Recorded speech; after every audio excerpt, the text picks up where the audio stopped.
We are really, really proud to have Jake with us today.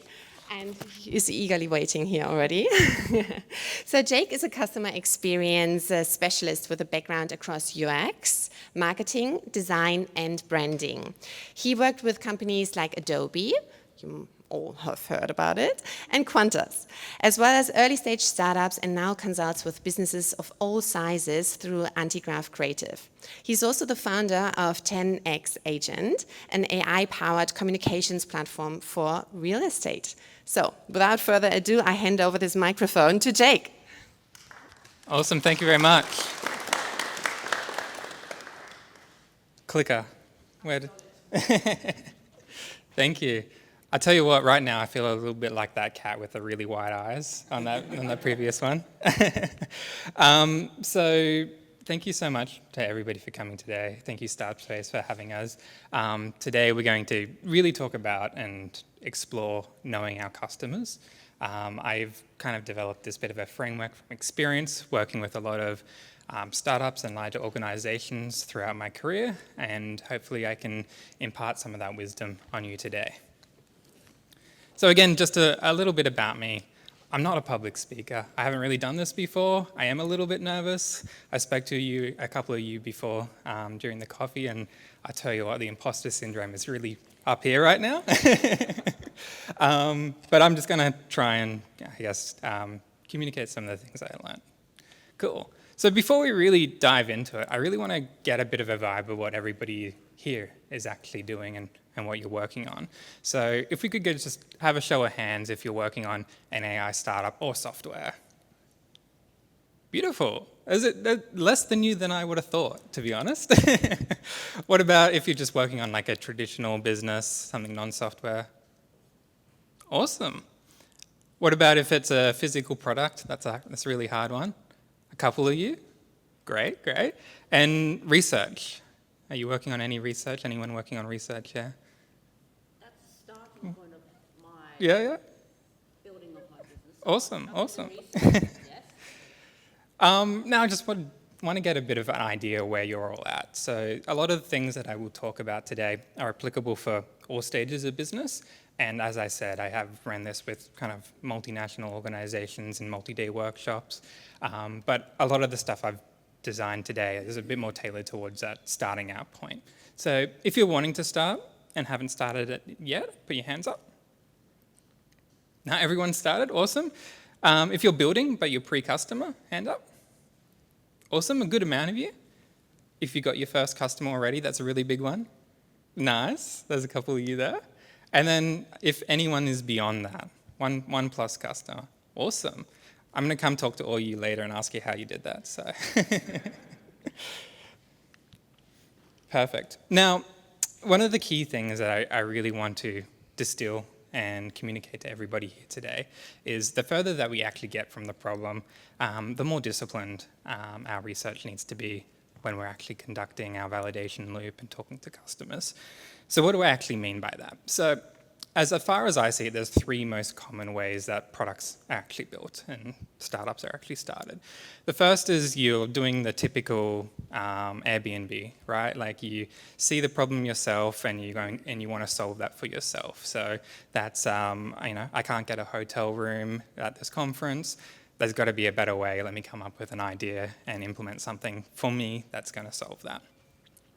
The second, which is probably the second hardest, is you see the problem for somebody else, you have experience and insight into different industries, and you're working with somebody and you're trying to implement that into that industry. That's where I sit with my startup. I'm not a real estate agent and I don't really have a lot of experience in real estate, but I know quite a few people in that industry. I have experience from IT, user experience, all that sort of stuff, and I can kind of implement that. It's a little bit harder because you're a little bit more further away removed from that problem.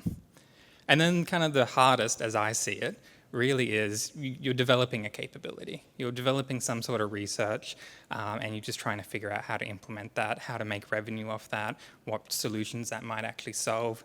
That's a very typical one at the moment with a lot of this AI sort of stuff. There's a lot of AI research going on with vague ideas on how people actually want to implement that, but actually finding that implementation path and finding the problems that can solve can be quite difficult. So one of the things that I also really want to communicate is the idea around validation. It's not a step in a process, it should be the pulse. Your business really needs to be continually checking in and validating with your customers and with your direction to ensure that you're going and moving correctly. This is one of those things that I find a lot of people actually kind of fall down on, and we'll unpack that a little bit more later on. Great, so that's enough preamble. Let's actually get into the funnel validation strategy. This is essentially what I've tried to distill is a 5-step process using just some simple templates that you can implement in your business along your journey continually over and over again, where you can actually continually validate and understand who your customers are. So what does this actually look like? Before we get to that, I want to also communicate that the exact same product can have really vastly different levels of success based on who we choose as our customer. At the end of the day, all of us here are really implementing and spending an immense amount of money, effort, time, resources, and the reality of it is we need to get a return on our investment. That might be a monetary return, or it could be something more cultural, it could be something else that you're looking for. But regardless of that, I want to make sure that we follow this process so that we can get that return that we're looking for. So this is the process. And rather counterintuitively, we start really large and we focus right down, and we start actually on you guys, on the founders themselves. So we want to actually define what matters to everybody here in this room. Then what we'll do is we'll go wide and learn. We'll try and talk to as many different industries as possible. We'll pick one and go deep with that industry. We'll commit. Then we will focus and develop our niche feedback loop, and I'll talk a lot more about what that is. And then we'll do some co-building and building together. That's not design by committee, it's building together. It's very different. We'll talk about that too. One thing that I will say before we really dive into this is I have a lot of templates and sort of stuff here. On the second last slide of the presentation, I have a QR code that you can scan where you can download an Excel spreadsheet where I've just kind of tried to note all this sort of stuff down for you guys. So yeah, no need to take pictures of the screen or anything like that. Cool, so what matters to your business? At the end of the day, you're the ones actually starting your business. You need to do it for the reasons that matter and that are important to you. So we need to capture that, and we need to brainstorm that and understand what that is before we actually start moving forward. So for me, when I started 10x Agent, this is exactly what I did here. I brainstormed with my co-founders all the things that were really important to us and the things that we wanted to ensure that we got done, and this is the top 3 that we landed on. So obviously, we want to make money. Revenue is important to us. This is a for-profit business, but maybe that's going to be something else to you guys. We want to empower users. So because we're in AI, there's a lot of talk around AI that is actually replacing staff. It's very easy for us to go down that path. We actually want to empower our users to be able to actually do more with our technology. And we actually want to provide real value. There's a lot of companies and stuff out there that are just adding busy work and adding a lot of those sorts of stuff there. We really wanted to make sure our solution, our product, was actually solving problems for them. So, step 2. Now we get into the meat of it. We're going to go wide and learn. So this is where I think is really difficult for a lot of people, but also quite fun and entertaining. What we really need to do is we need to really just explore and test where our product might have the most value. So we're all going to have preconceived notions and ideas around what our product actually does and who we might want to sell that to or who we might assume are the users. This isn't the step to say, no, that's not right. It's the step to just explore beyond that. So what I recommend here is I recommend just having as many different conversations with as many industries and people as possible and really understanding and breaking down how that might work with them. One thing here too is these days with AI prototyping, it makes it so easy to visually create something that is super quick and communicates the idea a lot easier. I myself am a huge visual learner, so that means that I was creating a lot of these prototypes just with Claude or whatever, and just showing that and demoing that in these sorts of conversations, which allowed me to really show what the value could be, show where the opportunity is, and really understand and break down what the problems might be that these people are actually talking about. Now, with this stage, if you aren't logging your findings, if you aren't logging these conversations, you're just doing busy work and not really actually providing any real value to you and your business. So we actually need to log those, and this is how I recommend you do that. So this is just a small conversation template.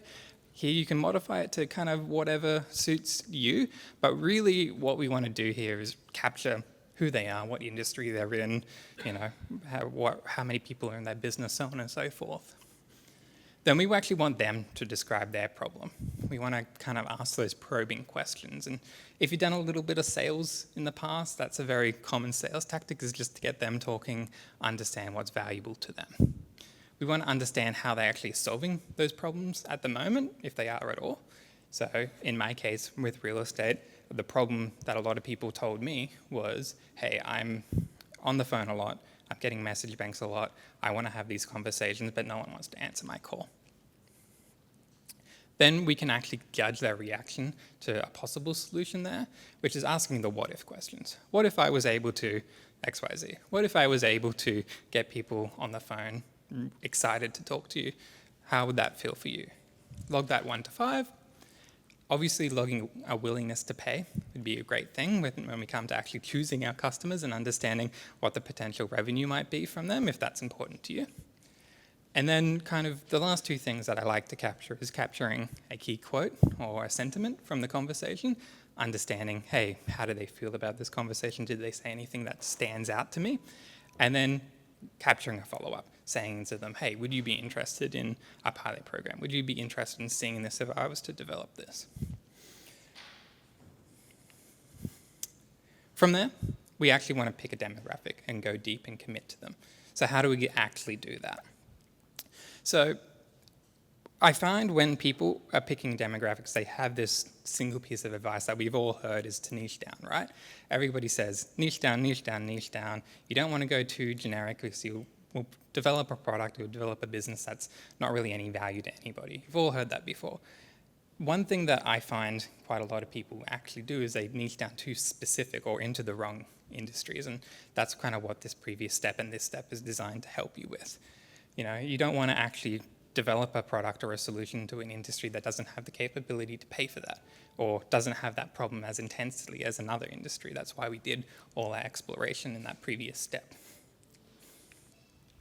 So here's how we actually picked that. And here's a simplified version of what I actually did. I created this scoring matrix where I listed my top 3 personal goals from the business along the top. And then I listed all the different industries along the side. I could go into sub-industries here. I can get as specific as I want.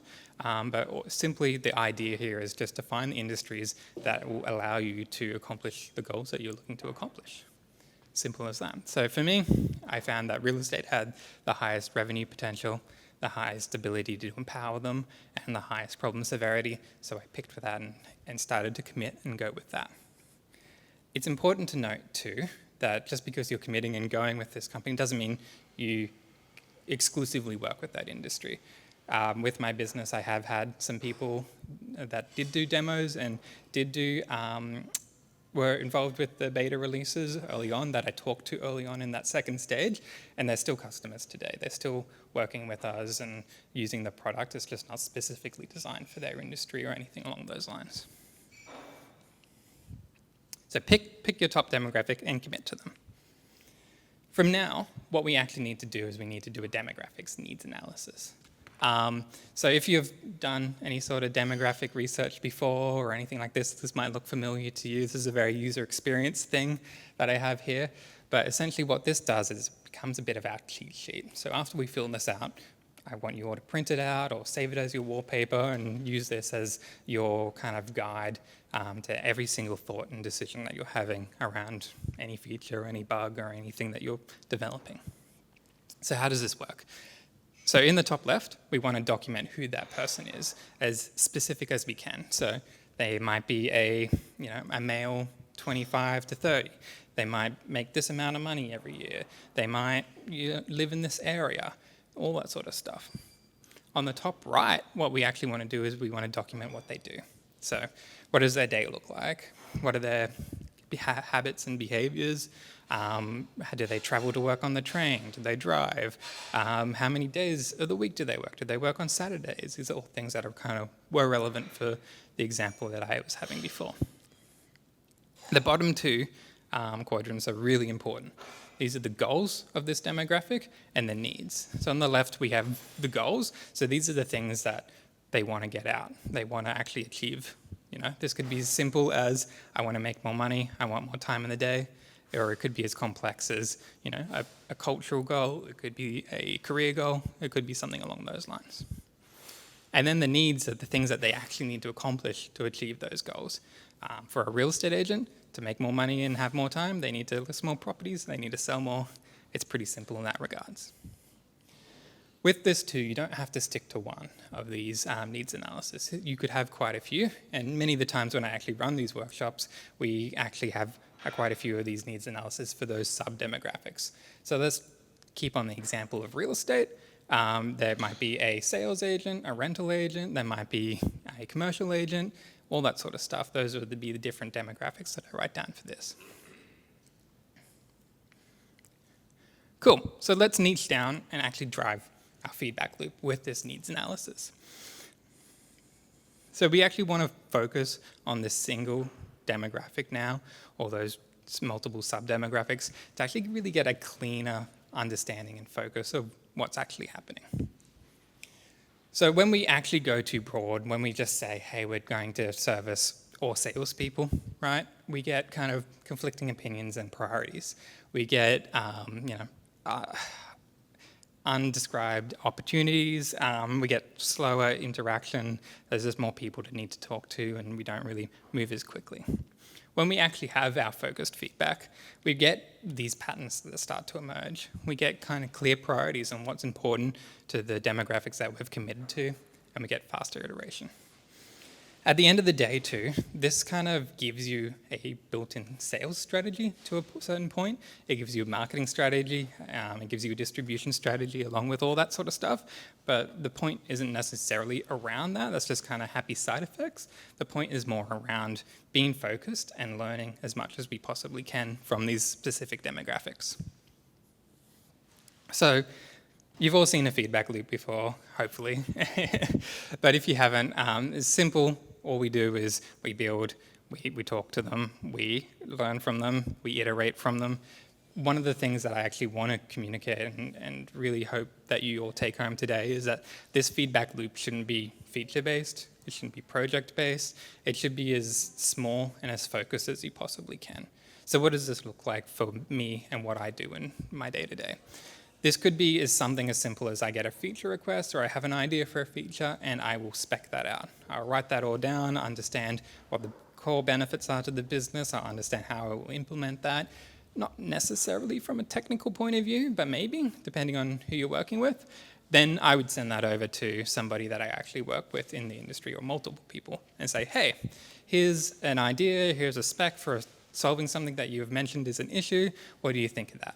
Then we actually learn from them, iterate on that spec, and I'll go through that 4 or 5 different times over the course of a day. It's just super quick, simple feedback. That could even be done on a phone call if it's easier for you just to pick up the phone and have a chat to them. Then what I do from there is I keep using this loop. I will start to prototype that, I'll start to build that, I'll start to demo that. And every time I keep doing those things, I go around this loop multiple times to continually validate that I'm actually moving in the right direction. Beautiful. The final step, step 5, is actually getting your first customers, right? So with these customers, sorry. So with all the steps that you've done so far to this point, you've taken somebody on those journey, you've actually gotten them to that point of understanding, right? And they've been part of that whole process. So one of the things that's really important that I think we've all probably made those mistakes is actually choosing our first customers wrong. Choosing the first customer wrong isn't the end of the world, it's fine, but if we choose our first customers correctly, they're going to become, a hero for your business. They're going to become an advocate, somebody that we can really trust and really work with and guide and work into the future with. The difference really is who you choose. At the end of the day, you have the responsibility as the founder, as the business owner, to ensure that your customers that you've chosen to work with are successful. Customer success is worth so much more early on than, as a customer that signs up for a month and then leaves after a month or doesn't reorder your product or so on and so forth. So really what this gives you is the power of building together. You get a built-in distribution network because your customers are the people that will actually drive the sale of your business, the sale of your product. These are the sort of people that you've had real success with in the past, and you're able to leverage them to give you testimonials and give you ways to actually move forward and recommend you to industry bodies and all that sort of stuff. We get deeper buy-in, so you might have all heard of the IKEA effect. That's where when somebody is actually involved with the development of a process of something, they have a lot more connection to that. These customers that we've chosen early on will be the sort of customers that have that buy-in, have that kind of shared ownership in a certain way where they really are invested in the success of your business for that regards. We also get authentic advocacy. So these are the people that will, again, as I said, will champion your product and really help you drive that forward. So here's a checklist for actually choosing your first customers. So kind of 5 super simple points, but we really need to focus on what these actually mean. So they have the problem that your product actually solves. So obviously you want to actually sell to somebody that has that problem in a really intense way. We want to make sure that that solution, that product that you're selling, that thing that you're working on is actually really solving the problem for that particular customer. They're willing to invest their time in their feedback. If they've been along that whole process, this is already a tick. It should be a tick by default, but they're willing to give you time. They're willing to work with you because they see the upside of the value on that. By that same notion, the 4th point there, they have realistic expectations because they've been on that journey with you. They understand it's not going to be perfect from the start. They understand that there's a heap of things that they could be doing a lot better, but they're willing to work with you because they've seen you being proven and implement and update that prototype along the way. They represent your largest target demographic. So this is probably an intuitive one, but making sure that we're actually choosing first customers that are actually representing the people that we're wanting to sell to in the future. One of the first customers for my product at the moment was actually a building construction customer, and they don't represent my largest demographic, so it was really hard to break into those next customers and really start to expand from that sort of stuff. So I didn't get a heap of value from that, although they are customers and they helped me develop my product. And finally, as I mentioned multiple times already, they're going to be a success story. You're going to be able to use them for testimonials. You're going to be able to use them for case studies.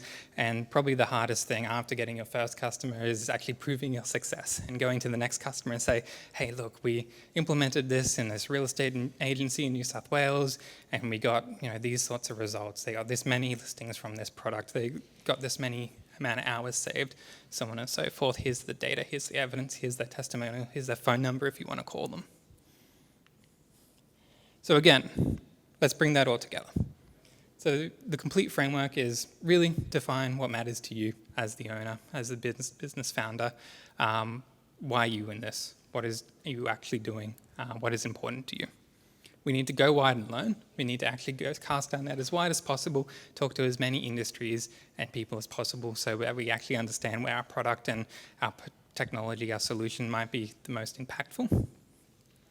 We need to pick one, commit to them, go deep on them, do some deep research, really identify what's important to them, really build out their needs analysis and work with them, print that out, put that up on the wall. We develop our niche feedback loop. We implement this as the process of doing business. We make sure that we're constantly talking to them, constantly validating, constantly getting feedback.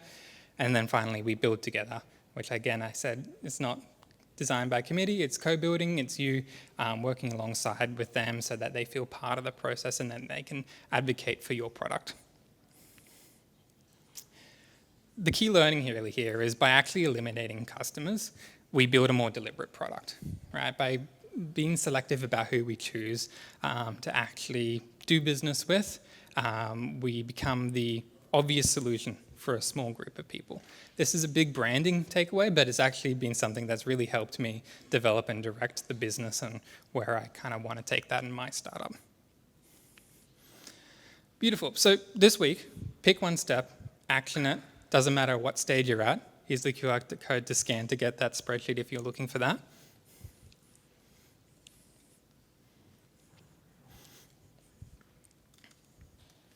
So what's the name of your business, can I ask? Yeah, 10x Agent.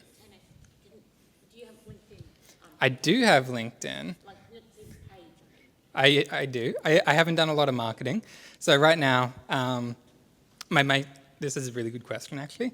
So my strategy is basically been around that step 2 of this whole process. I talked to a huge amount of people over the course of a week. I actually dove in and had conversations with them, and those people have been the people that I've started to convert to my first customers. I haven't needed to do or wanted to do any kind of outreach marketing at the moment.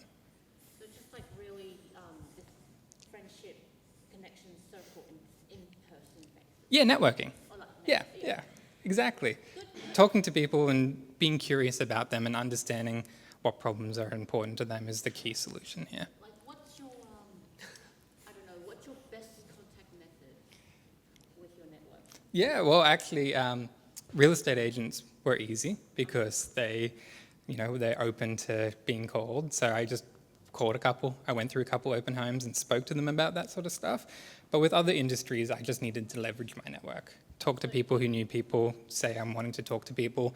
And I think you'll find if you just are genuinely curious and you're not trying to sell anything or trying to convert anybody and you just want to know about what their problems are, they're more than happy for you to buy them a coffee or jump on a quick phone call and just have a quick 10-minute conversation with them.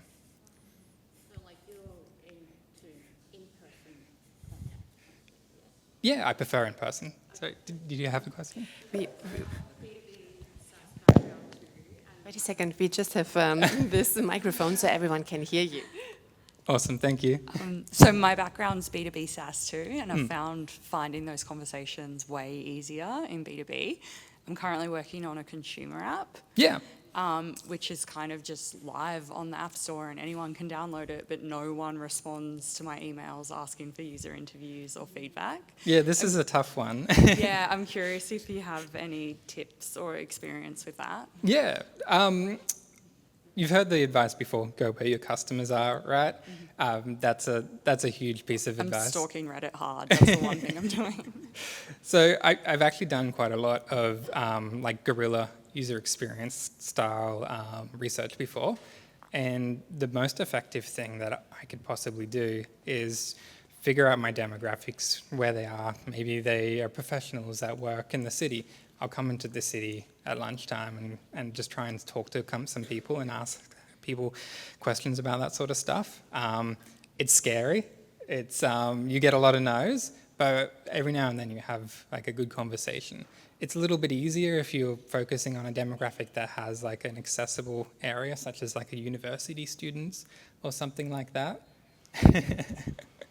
Other than that, again, LinkedIn stalking, Reddit stalking, cold outreach, that's the best that you can try and do there.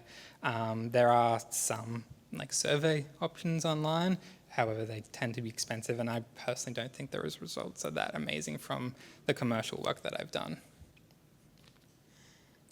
Yep. So how do you work out what to charge your first customers? Is it negotiation or pay what you feel? Or Yeah, well, I've been doing value-based pricing for my first customers at the moment. So that's where I kind of say to them, hey, with real estate agents, what would the value of this kind of solution actually be? And I generally would ask that really early on and get an understanding. So if I could provide them with an additional listing a month, that might be worth X amount to them. And then what I'll do is I say, because you're early adopter of this, I will give you whatever deal that might be. And I usually come in at about half the price that they said they would be willing to pay for that sort of thing. Sometimes you're going to have an arm wrestle and that sort of stuff. And then you can always employ the technique of trying to get them onboarded for free, testing for free. Maybe you give them a week to a month free trial, and then saying to them, hey, how much would you be willing to pay for this not to go away? I'll come in at a price that's underneath that because you've been really helpful to me. You've been my first testers, all that sort of stuff. I don't think that advice works for every industry. I definitely think that if there's other industries out there that have competitors in the space, you need to be competitive from that regard, that sort of stuff. But it's definitely, again, just a conversation that you might need to have. Thank you. Sorry, you actually answered my first question on kind of like budget conversation, kind of with this one. So you have that pretty early on. The other question I have, working, I don't know if you've worked with corporates and then people are employed by these corporates and they're like super busy. They're like in their niche. They need to do their job. They don't even have time for a conversation to do that, even if it would fundamentally change their job. How do you cut through that? Yeah, well, first of all, everyone's busy. Everyone doesn't have time for anything. But secondly, it's, from what I found, it's just a lot about how you actually ask the question. So if you can frame it by, managing to get them on the phone or talk to somebody from that regards, just as cold outreach or even meeting in person, and just kind of saying to them like, would a solution like this have a lot of value to you? If it is going to be truly valuable to them, they're going to go, yeah, that would have a lot of value. Then we can kind of psychologically ask them and say, like, what's the harm in us just having a quick 10-minute phone call where I run you through this sort of stuff and pick your brain? And by saying, instead of saying, would you like to sit down and have a coffee or that sort of stuff, by saying, what's the harm? That's a bit of a trick to try and just get them to go, well, actually, no, there's no harm. I'm happy to have that, and try and book that in. Now, I will say, again, it is a numbers game, right? Like, there's a lot of people that I've talked to and that I've gone, hey, what's the harm in us having a quick coffee? And they go, yeah, I'm good on Friday. And then Friday will come, I'll give them a call, I'll be like, hey, you still good? And they're like, actually, no, I can't do today. So you will get some drop off, but that's normal. That's just cold outreach. What's your ratio of funnel to actually conversation, roughly? Yeah, so right now, I'm making about 20 phone calls. I'm getting about 3 meetings at 3 coffees. I'm getting about 1 person show up. So that's my ratio at the moment for real estate, my industry. It's going to be different for everybody. Next questions. Just over here.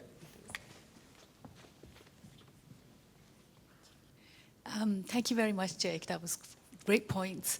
Awesome. I think, you did answer my question from one angle. Just going back to the question here, with the first customers and how you actually, because you're co-developing with them, as you suggested. So now there's not the product's not ready yet. They're helping you develop that product. Yep.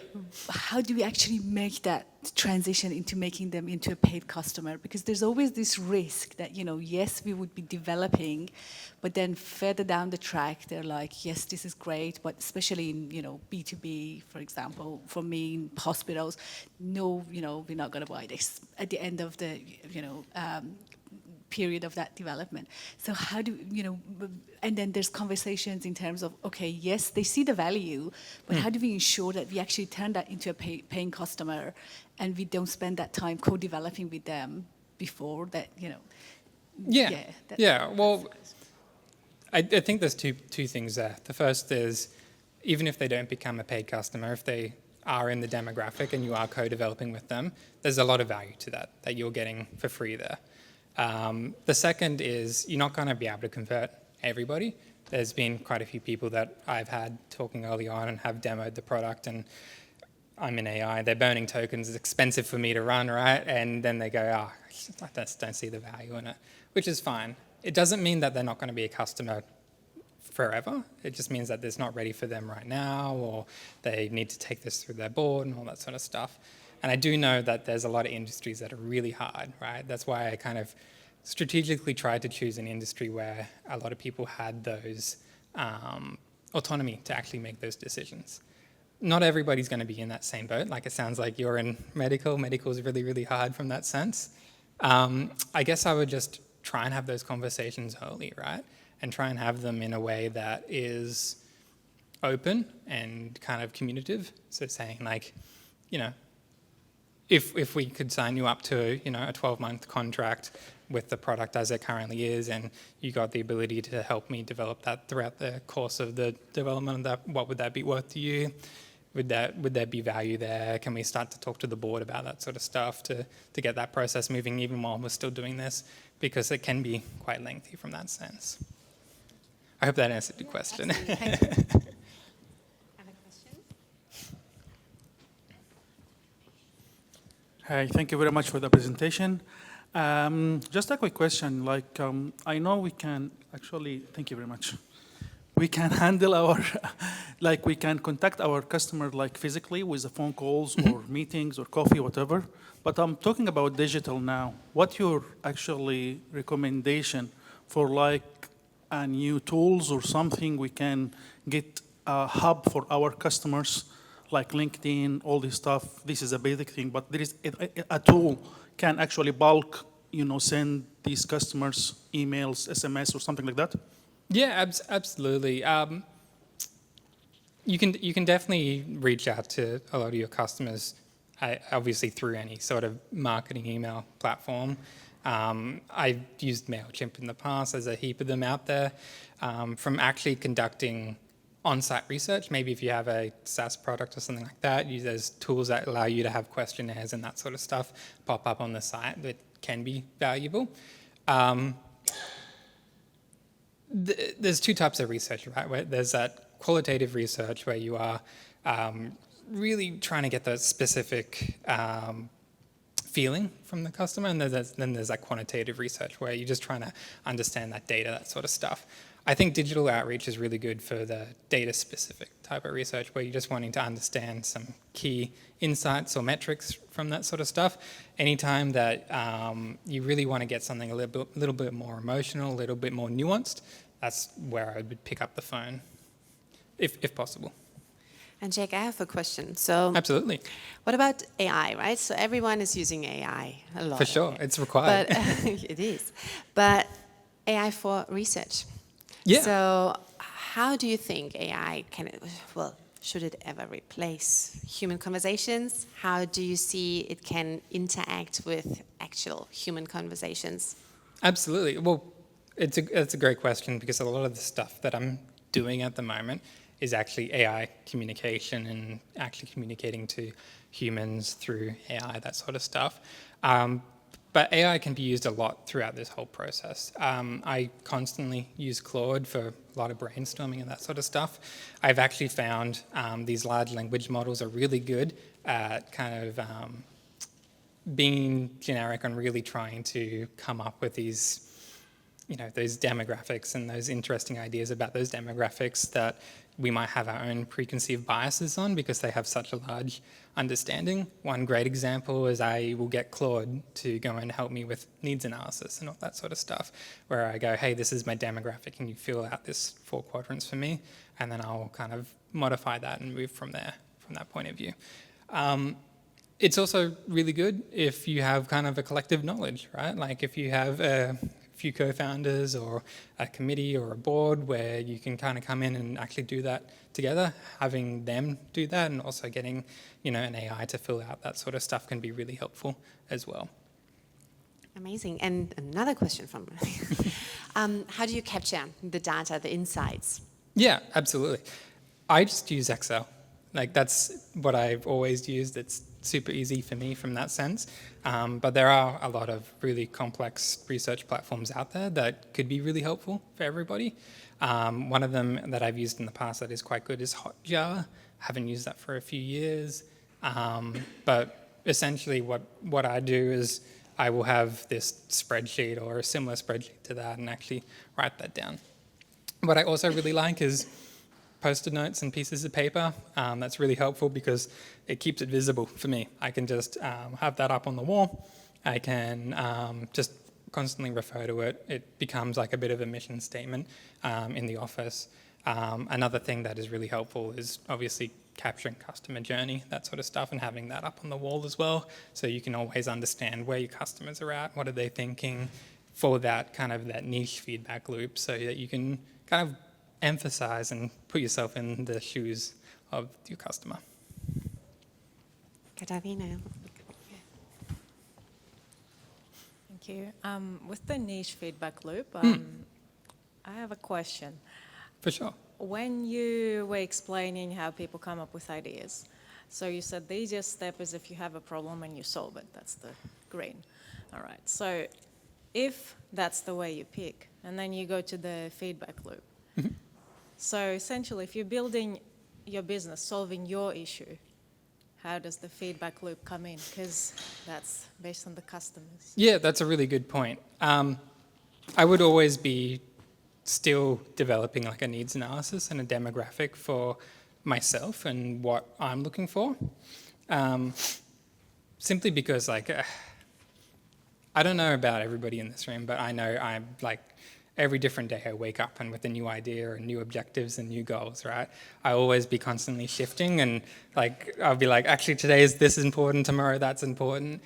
So writing that down for myself and developing all this for myself, even if I'm the user, just helps me stay focused and helps me keep driving in that one direction. So I definitely recommend you still do that. Again, what's really important and what I actually have helped quite a lot of startups and large corporations do is continually revisit this. So it's not a one and done sort of thing. It's every 6 to 12 months, let's revisit this. Maybe 3 months, let's revisit this if I'm really early stage, just to make sure that I'm still moving in the right track and I'm still targeting those sorts of things. And those are good opportunities to understand if you should pivot or if you should, talk to different people, that sort of stuff. I got a question on exclusivity. When you go to, in your example, to the real estate agents or so, and you sell this to one, they want to grow their business. They don't want to have the other real estate agent in the same city to have this. How do you navigate this? And what's the, kind of fine line in offering such for customers? Yeah, well, with my product at the moment, I do actually offer exclusivity. And the conversation is as simple as this is saying, like, look, I'm talking to 2 or 3 agents in this area. I'll draw out the area on the map. We'll agree with it over the contract, that sort of stuff. But it's also a selling point to help them sign up a bit earlier because there's pressure on them from that sense. And they also feel like they're going to get more, I guess, value out of the product from that sense. It also really helps from that co-building side of things. If you can kind of not lock people in, but kind of sign an exclusivity agreement where you're actually able to, focus on them in their area, that really helps kind of focus the signals from that side of things. And you'll start to discover, especially in my industry, there's different regulations for different states and different compliance issues, that sort of stuff, which really helps. Okay, so it's actually a mutual beneficial thing for you and for them. I definitely think so, and until you get to a point of scale, which I'm not at yet, so. Ellie. Thank you. So how do we know when to pivot and if it is worth pivoting? That's a great question. So that's why we have those conversations in step 2, right? To really understand the value to different demographics and trying to cast our net as wide as possible. You might have a preconceived idea or might talk to somebody and then talk to somebody else and realize that there's a lot of opportunity there. And I think it comes down and is defined by the values that you set up for yourself in step 1. Is pivoting going to help you improve those values and reach those values sooner?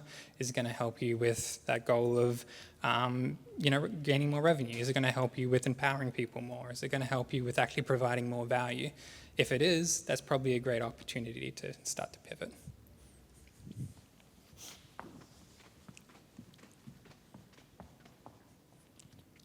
Great presentation, by the way. I'm just curious. It seems like choosing your customers is a really important decision or data point. And I wanted to find out from your perspective, how do you elaborate a little bit on delivering extreme value to them? Is it a compatibility, personality thing? Is it a signed contract? What does that look like? Yeah, so it's kind of that understanding of when we choose our customer and we commit to them, understanding the level of value and what they're actually looking for there. If it's a monetary value, that sort of stuff, or a time sort of thing, making sure that the return on investment is huge for them and really valuable. But it could be something else. It could be identity, it could be entertainment, it could be brand. Like there's a huge amount of different types of businesses out there that are very different to my, SaaS B2B startup that I have, right? So it's really going to be defined by your customers, and making sure that you have those conversations and talk to them and understand what's the immense value for them. If you could wave a magic wand and do something, what would that be worth to them? What would they want you to do? We have time for one last question. Lucky one. I'm not sure if you can really answer my question. I'll try. Because the question is not as clear. For my visual understanding, what would be the percentage you spend on customer research compared to building the product or the app you have? Yeah, it's really difficult, right, to kind of give you a clear percentage, because I think it's going to be different for every single person. It's going to be different the further you are away from that problem as well, right? But what I really can tell you is that I try to have as many conversations as possible. I try to be on the phone as much as possible. And in that first step, that second step, that's stage 2, where I'm trying to cast my net as wide as possible and talk to as many people as possible, I do give myself a time budget for that. So I will say, hey, I'm going to talk to as many people as I possibly can this week, and that will be that. However, I'll go to networking events and talk to people like yourself here, and I'll, talk to somebody that I meet on the street or something like that, and just really try and get their understanding and pick their brain, and be curious about the conversations and the things that they say. So it's not a rough percentage, but it is kind of like a methodology and a ethos on how I actually build my business. Amazing. Thank you so much, Jake, for all your insights. Please join me in a round of applause.